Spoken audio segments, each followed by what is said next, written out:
Unidade temática, revisão.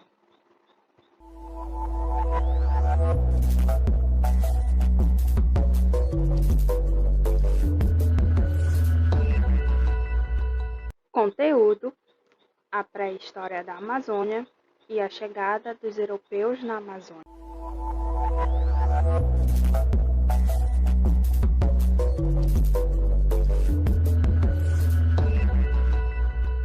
Habilidades: conhecer as fases da pré-história da Amazônia e compreender quais foram os impactos com a chegada dos europeus.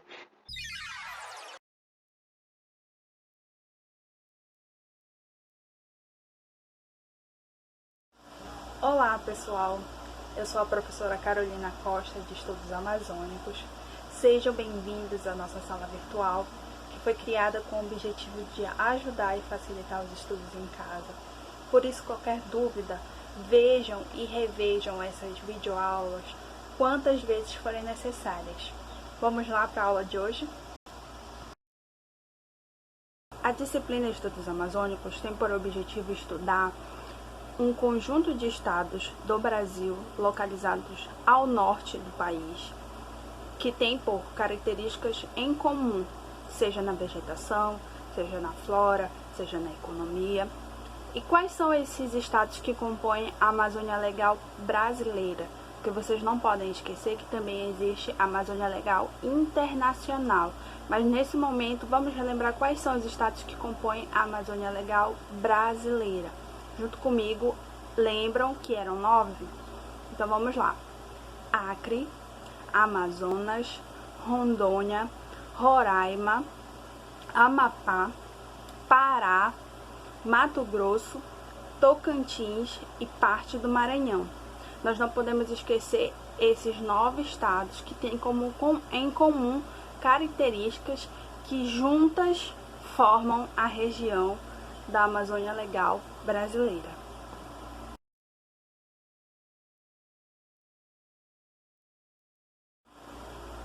Mas antes de conhecer essas características em comum, nós precisamos voltar para o início da história, principalmente sobre as teorias em questão à presença do homem na Amazônia. Nós sabemos que eram 3.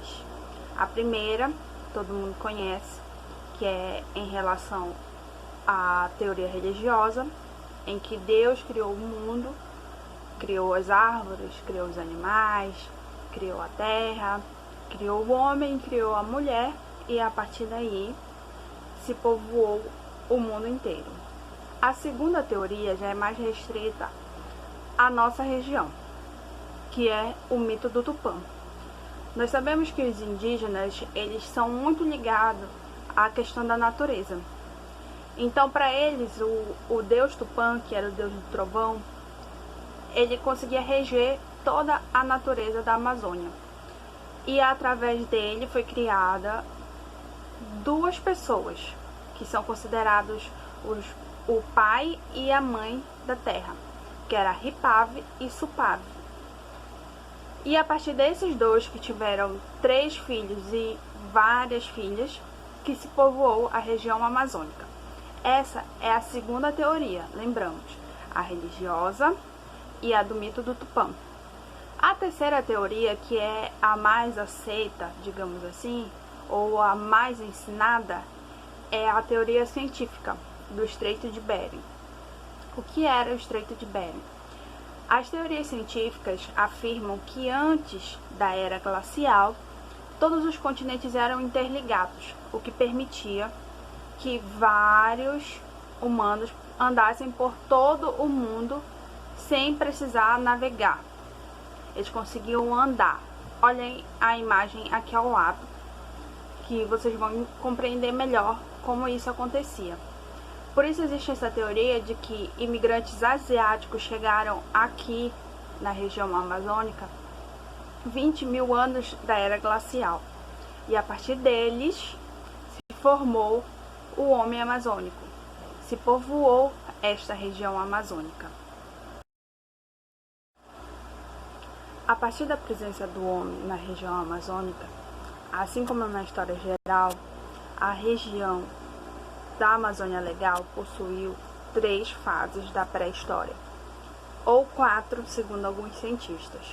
A primeira nós veremos agora, que aconteceu há mais ou menos há 11.000 anos e 7.500 anos antes de Cristo, que foi a fase paleoindígena. A fase paleoindígena tem como característica em que os grupos humanos eram nômades, ou seja, eles não se fixavam em terra nenhuma. Geralmente eles dormiam em cavernas, faziam caça e pesca de animais de pequeno porte, produziam seus utensílios em pedra lascada. É por isso que também é possível encontrar muitos desenhos rupestres nas cavernas por conta dessa instalação para dormir, para passar o dia, para se proteger de chuva. Também é caracterizada pela megafauna. O que era a megafauna? Eram animais gigantes, tatus gigantes, preguiças gigantes. Como não existia a caça intensificada, os animais podiam se desenvolver durante muito mais tempo, e também por uma questão genética. Uma outra característica da fase paleoindígena é a importância da coleta de moluscos, que será explorada melhor na segunda fase. A segunda fase aconteceu mais ou menos há 7.500 anos a 1.000 anos antes de Cristo.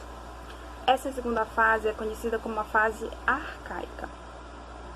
As características da fase arcaica são as seguintes: o homem ele passou a deixar de ser mais nômade, passou a criar pequenas comunidades, pequenos grupos, onde eles domesticavam animais, plantavam milho, mandioca, e geralmente essas comunidades eram formadas ao lado de lagos, de savanas.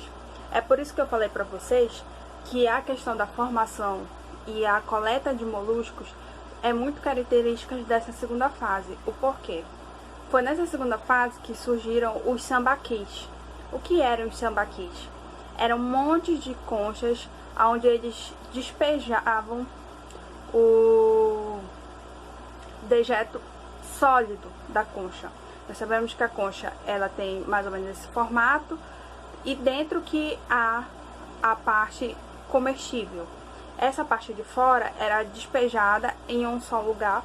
Esse lugar era considerado sagrado pelos indígenas, muitas vezes até usado como local de ritual, onde eles enterravam seus mortos. Nós sabemos que a questão fúnebre para os indígenas é muito importante, porque quando a pessoa morre, ela passa a proteger aquela aldeia indígena.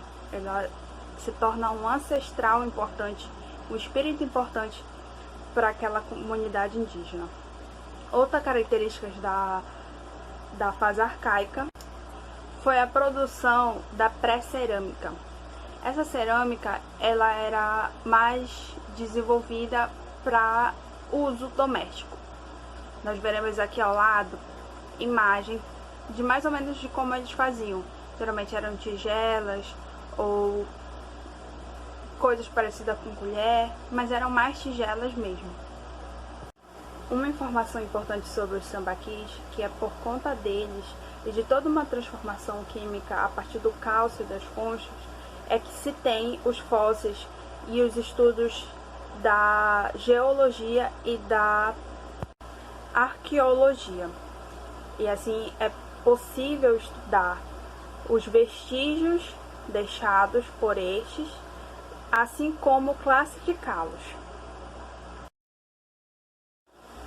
A terceira fase da pré-história da Amazônia aconteceu há mais ou menos há 1.000 anos antes de Cristo a 1.000 anos depois de Cristo, que é conhecida como a pré-história tardia.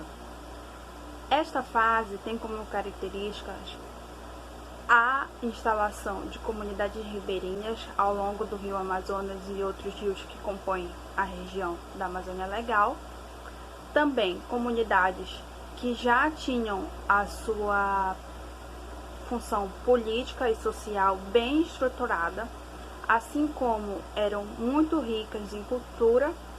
Outra Outra característica bem marcante desta fase é a elaboração de cerâmica refinada. O exemplo é essa peça marajoara aí ao lado, que era mais ou menos parecida com a produzida pelos indígenas, que também foi usado muito na questão fúnebre. Dentro desses vasos, desses potes grandes aí, eram enterrados seus mortos. E como eu falei para vocês, existia o feminino e o masculino para diferenciar. E tudo isso era feito como uma forma de respeito e de lembrança a este ancestral. A quarta fase, que é a fase da extinção dos cascados, é muito discutida entre os cientistas e os historiadores. E por quê? Os cascados eram comunidades muito desenvolvidas. Nós vimos que na pré-história tardia, as comunidades ribeirinhas já tinham uma estruturação política e social. Os cacicados são considerados como uma comunidade que estava bem aproximada do que eram os incas, os maias, que eram comunidades pré-colombianas bem mais estruturadas politicamente e economicamente, principalmente. E que por conta dessa chegada dos europeus na região amazônica, e por conta da guerra e das doenças trazidas, essa comunidade foi extinta. É por isso que é extinção dos cacicados. Alguns objetos incomuns são encontrados. É por isso que existe essa classificação dos cacicados. Só que pouco se sabe, justamente por conta dessa extinção.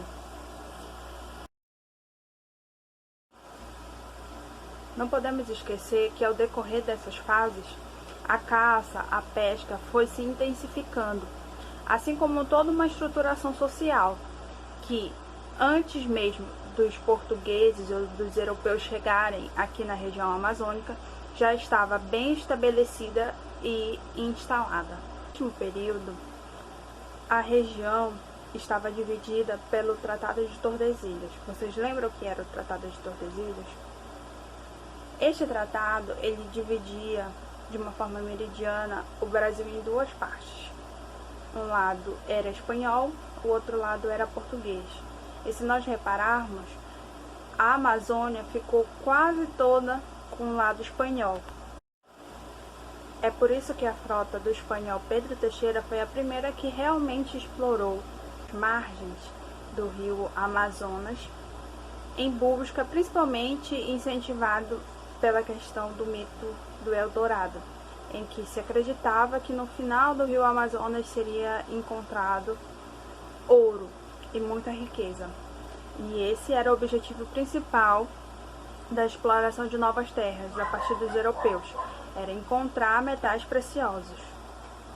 É por isso que quando os europeus chegaram aqui na região amazônica, eles se depararam com comunidades totalmente estruturadas. As frotas chegaram mais ou menos a partir do século XVI.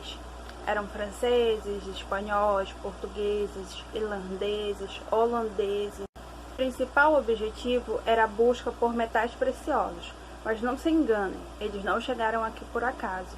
Inclusive, há documentos históricos que apontam que frotas antigas já haviam chegado à região. Eles já haviam conhecido esse território, já sabiam que existiam populações aqui, assim como pequenos grupos sociais.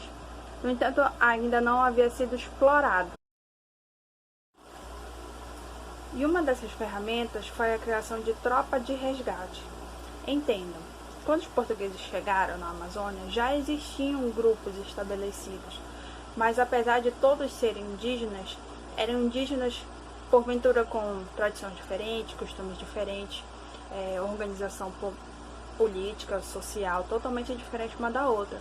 E quando eles passaram a chegar, a se instalar no território, algumas comunidades precisaram se deslocar de uma para outra, e o que gerava, na verdade, muita confusão, muita guerra entre tribos.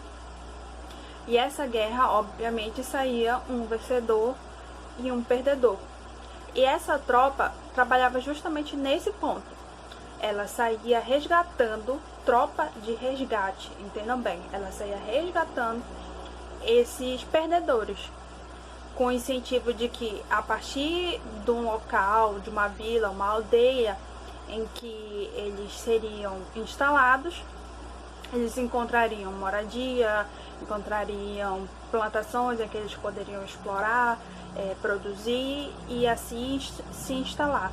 Por isso que a tropa de resgate, ela foi sim muito importante, um dos pontos primordiais para que esse ideal, esse objetivo de instalação e exploração da região fosse efetivada. Outra ferramenta utilizada foi a da Guerra Justa. O que era a Guerra Justa? Foi um decreto assinado pelo rei e pela igreja que permitia a repressão de pagãos que atrapalhassem no processo de comercialização e exploração do território, e assim como a sua ocupação. Nesse momento percebam a presença da igreja. A igreja foi fundamental. O porquê? As expansões europeias, principalmente a portuguesa, que era muito católica, recebiam essa missão de explorar e conquistar outros territórios como uma missão de Deus. Eles deveriam levar a salvação para esses pagãos, para quem não conhecia, para quem não era cristianizado. Então, por isso, a partir desse momento, muitas comunidades religiosas passaram a trabalhar junto com esse processo de exploração, o que já ajuda na percepção da terceira fase, que eram os descimentos. Os descimentos nada mais eram do que convencimentos. Geralmente esses grupos religiosos iam até esse indígena e o convencia a descer, descimentos. Ele convencia esse indígena a descer para os vilarejos, aldeias criadas a partir desse contato e comunidade de produção, de moradia. Ele convencia esse indígena a descer para ser catequizado, para ser domesticado, para ser civilizado, entre outras nomenclaturas que eles utilizavam durante o período.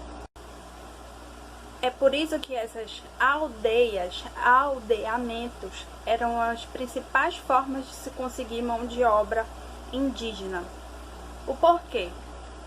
A partir desse contato com a catequese, o indígena entendia que ele precisava trabalhar como uma formação humana dele mesmo, em que ele ajudaria a sua metrópole crescer, ele ajudaria a sua colônia crescer, e assim ele cresceria também como homem. Mas chegou um momento que esses aldeamentos passou a ser o motivo principal do conflito entre colonos e religiosos, por conta de ser o local onde era mais fácil conseguir essa mão de obra. E por conta desse conflito entre os religiosos e os colonos foi que viu-se a necessidade de encerrar essa exploração da mão de obra indígena e trazer a mão de obra negra. É aí que a formação social da Amazônia, primeiramente, entendam, nesse primeiro momento, ela passa a ser a partir de 3 vertentes. Dos indígenas que já estavam aqui, vocês não podem esquecer, dos europeus que vieram depois e passaram a praticar essa forma de exploração, e dos negros, que nós iremos explorar melhor nas aulas seguintes.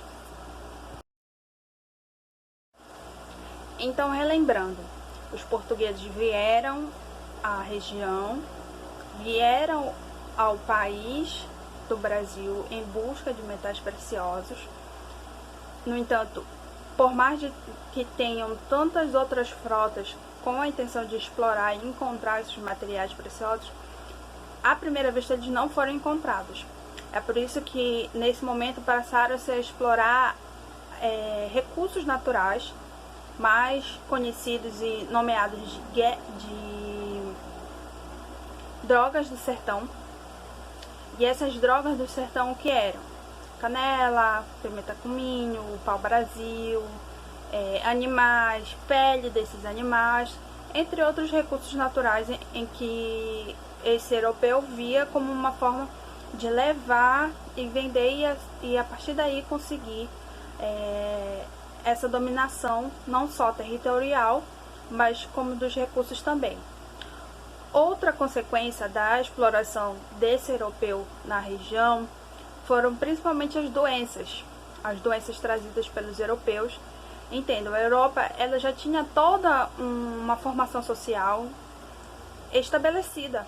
Eles já estavam muito mais desenvolvidos do que a nossa região, que era afastada, que ainda tinha acabado de sair, né? Entendo que, claro que eram muitos anos de diferença, mas a questão de desenvolvimento é marcante, principalmente na nossa região amazônica, que nós veremos ao decorrer dos anos e dos estudos amazônicos, que essa região, na verdade, ela precisava ser desenvolvida. E quando esse europeu chegou, ele já tinha um pré-conhecimento de uma estruturação social, o que também fez com que desenvolvesse doenças, coisas que esses indígenas dessas comunidades ainda não tinham passado, né? Ainda não tinham tido contato.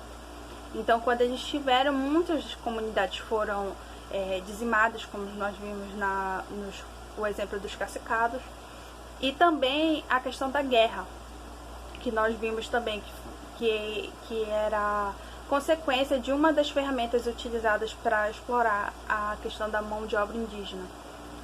Essa guerra entre tribos, por vezes, era incentivada por esses grupos europeus de exploradores, né?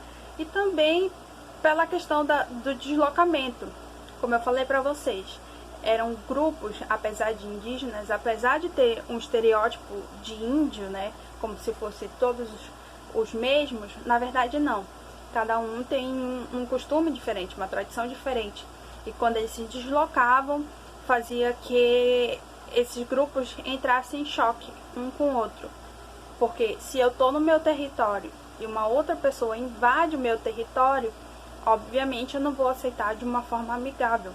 Então essa guerra e essas doenças trazidas pelos europeus foi uma das características, uma das consequências dessa primeira parte desse processo de exploração do europeu na região amazônica. Essa videoaula de hoje foi um momento de revisão. São assuntos que nós já vimos em sala, mas que por conta do momento delicado que nós estamos vivendo, por causa do vírus, né? Eu resolvi relembrar com vocês.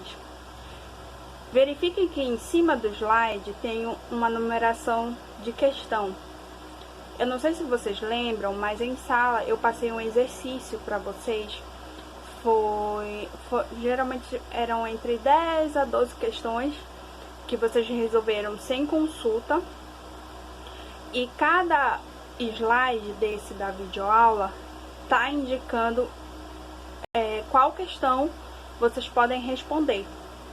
Então, qualquer dúvida que vocês tiverem, pode entrar em contato, que eu estarei aqui disponível para ajudá-los no que for necessário, tá bom?